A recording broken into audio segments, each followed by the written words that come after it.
رسول اللہ صلی اللہ علیہ وآلہ وسلم نے طریقہ بھی بتایا ہے کہ آپ تہجد کیسے پڑھیں، کیونکہ کچھ لوگ کہتے ہیں جی کوشش تو کرتا ہوں اٹھا ہی نہیں جاتا، کچھ لوگ کہتے ہیں جی اٹھ تو جاتا ہوں بس ہمت نہیں پڑتی، کیا جی ایسا ہوتا ہے؟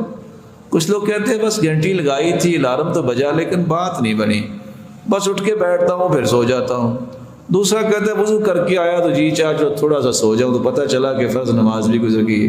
یہ مختلف سوالات بتاتے ہیں کہ اللہ کے رسول کا طریقہ ان کو آ جائے تو ان کے مسائل حل ہو سکتے ہیں۔ طریقہ کیا ہے؟ میرے ساتھ رہیں گے انشاءاللہ، کر دیں بیان۔ اگر کوئی سچی تمنا رکھتا ہے کہ وہ تہجد پڑھے تو اس کے لیے پہلا کام یہ ہے کہ وہ رات کو سنت کے مطابق جلدی سو جائے۔ 4 لوگوں کو اجازت ہے، وہ اجازت وہ استعمال کر سکتے ہیں۔ علم والے لیٹ ہو سکتے ہیں، اللہ کے رسول صلی اللہ علیہ وسلم کے صحابہ بھی سیکھتے تھے، اور امام احمد بن حنبل وہ رات ساری ایک دوسرے سے علمی مذاکرہ کرتے رہتے، اور سیدنا ابو ہریرہ رات کا ایک پورا حصہ صرف حدیثیں یاد کرنے میں گزارتے۔ اجازت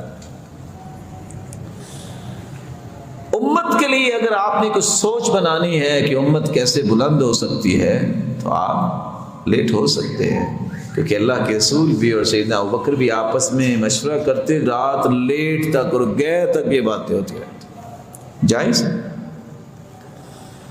اگر آپ کے پاس کوئی مہمان آ گیا ہے تو اس کی خاطر تواضع کرنے کے لیے آپ لیٹ ہو سکتے ہیں کہ وہ آیا ہے، پریشان نہ ہو، اس کو کھانا کھلا کے اس کو لٹا کے آپ ہی سوچیں۔ من تطیب خاطر المرأة، اور چوتھی اجازت یہ ہے کہ زوجین جو ہے وہ لیٹ ہو سکتے ہیں۔ اگر آپ کے پاس یہ عذر نہیں تو آپ کو اگر سنت سے پیار ہے تو آپ کو جلدی سونا چاہیے۔ یہ پہلا طریقہ ہے جس سے آپ تہجد کے لیے تیار ہو سکتے ہیں، اور اس کے ساتھ ہی دوسرا طریقہ ملا لیجئے جو شاید کہ آپ کے لیے نیا ہو۔ حدیث میں آتا ہے قیلوا فإن الشیطان لا تقیل، قیلولہ کیا کرو، شیطان قیلولہ نہیں کرتا۔ قیلولہ کیا ہوتا ہے؟ ظہر سے پہلے کچھ دیر اپنے آپ کو ریلیکس کرنا، ظہر کے بعد فیلولہ ہوتا ہے، اور آج کی سائنس بھی یہ بتاتی ہے کہ only 26 منٹ 26 منٹ اگر آپ اپنے آپ کو لٹا لیں تو اس سے آپ تہجد کے لیے اپنے آپ کو تیار کر سکتے ہیں۔ دوسرا کام، آپ نے جب سونا ہے تو سونے سے پہلے آپ باوضو ہو کے سو جائیے۔ تیسرا کام، اذکار کر کے سو جائیے۔ چوتھا کام، نیت بھی کر کے سوئیے۔ نیت کر لیں گے، سوئے رہیں گے، تہجد پھر بھی لکھی جائے گی۔ آپ سوچ رہے ہوں گے کہ الارم کا نام نہیں لیا، کیونکہ صحابہ کے دور میں موبائل نہیں تھے، ٹائم پیس نہیں تھے، ان کا یہاں سے الارم جو ہے نا وہ ان کو اٹھاتا تھا، یہ دل کے اندر تھا۔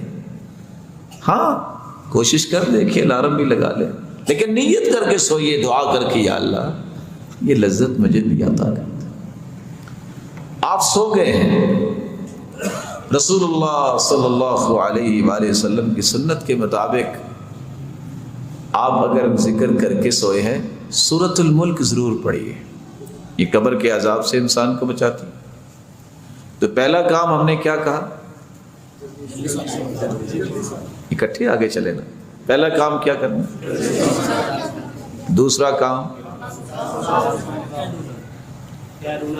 جی، تیسرا کام، چوتھا کام ذکر کر کے سونا ہے، اور پانچواں کام نیت کر کے سونا۔ آپ سو گئے، اگر اللہ نے آپ کی نیت کو پسند کر لیا کہ واقعتاً یہ مجھ سے ہم کلام ہونا چاہتا ہے، میرا مالک ضرور اٹھائے گا۔ دل کی جو کیفیت ہوتی ہے نا، فیصلے اس پہ ہوتے ہیں۔ آپ اٹھے ہیں، بہت سارے اٹھنے کے بعد بھی فیل ہو جاتے ہیں، شیطان نہیں ان کو اٹھنے دیتا۔ آپ صلی اللہ علیہ وسلم نے چھٹا ایک کام کیا ہے کہ جب آپ صلی اللہ علیہ وسلم اٹھتے تو عبداللہ بن عباس کہتے ہیں استيقظ النبی فجعل يمسح النوم عن وجهه بيده. غور کیجئے گا، جب آپ اٹھے ہیں تو اٹھ کے آپ بیٹھ جائیے، بھاگیے نہیں، دوڑیے نہیں، او کتنا ٹائم ہو گیا. یہ افراتفری نا دین میں نہیں ہے. بڑے آرام سے، تحمل سے، سکون سے، وقار سے. ہم کس کے لیے اٹھے ہیں؟ اللہ. آپ اٹھ کے بیٹھیے، الحمدللہ الذی احیانا بعدما اماتنا والیہ النشور. الحمدللہ الذی رد علی روحی وعافانی فی جسدی واذن لی بذکری. دعائیں پڑھی ہیں اور اوپر سے آنکھیں بند ہوگی. آپ سنت کے مطابق کیا کریں؟ دونوں ہاتھوں سے 3 مرتبہ اپنے چہرے پہ لگائیں تاکہ نیند دور ہو جائے. ہم تو کیا کرتے نا، ٹائم دیکھو، وہ بڑا ٹائم پہ آیا پھر سو گئے. شکر کریں گے ٹائم پہ اللہ نے آپ کو اٹھا دیا. تو چھٹا کام کیا کرنا ہے؟ اٹھتے وقت بھی آپ کو دعا پڑھنی چاہیے. اللہ تیری ہی تعریف ہے جس نے دوبارہ مجھے صحیح سلامت زندہ کر دیا. کیونکہ ہم رات سوتے ہوئے دعا پڑھتے ہیں اللہم بسمی کا. یہ نہیں کہتے ہم انام و استیقظ، میں اللہ کے نام پہ سوتا ہوں اور اٹھوں گا.